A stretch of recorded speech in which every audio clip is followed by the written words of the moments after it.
അല്ല പറഞ്ഞത്. നിനക്ക് ശക്കലും കൂടി ഉളുപ്പണ്ടാടാ മാറി. അളയാ ഒരു അത്യാവശ്യം വന്നപ്പോ നിന്റെ ഒന്ന് പൈസ വാങ്ങിച്ച ശരി തന്നെ, എന്നല്ലെങ്കിൽ നാളെ ഞാൻ തിരിച്ചു തരും.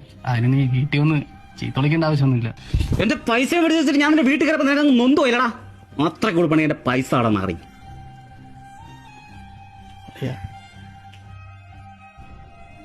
ചേട്ടാ അളയാ നമ്മളിതേപോലെ എത്ര കോളേജ് കിടന്ന അടിപൊളി ഇല്ലേ അളിയാ?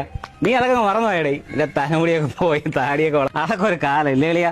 എടാ നിന്റെ അച്ഛനെ ഞാനിവിടെ പണ്ടേ സ്കൂളിൽ കിടന്ന് ഭയങ്കര അടിയായിരുന്നു ഇതേപോലെ. നീ പേടിച്ചു പോയാ? ഞാൻ ഇതിലെ പോയപ്പോ ഒന്ന് കയറിയതാ നിങ്ങളെ ചുമ്മാ അവനൊന്ന് കാണാൻ. എന്നാ പിന്നെ ഇറങ്ങട്ടെ. ശരി തന്നെ മോനെ, പോട്ടാ വാ. നിങ്ങൾ എന്തായിട്ടാ അവരെ കരച്ചിലും കേട്ടോണ്ടുവന്നത്? മര്യാദയ്ക്ക് പൈസ അടിച്ചു വരുന്ന. എടാ ഒരാണിനെ സംബന്ധിച്ചിടത്തോളം അവൻ ഏറ്റവും വലുത് അവന്റെ ആത്മാഭിമാനമാണ്. അവന്റെ ഭാര്യയുടെയും മക്കളുടെയൊക്കെ മുന്നിൽ വെച്ച് അതൊക്കെ നഷ്ടപ്പെട്ടു കഴിഞ്ഞാൽ അവൻ പിന്നെ മരിക്കുന്നതിന് തുല്യം. പൈസ അല്ലേടാ തരണം.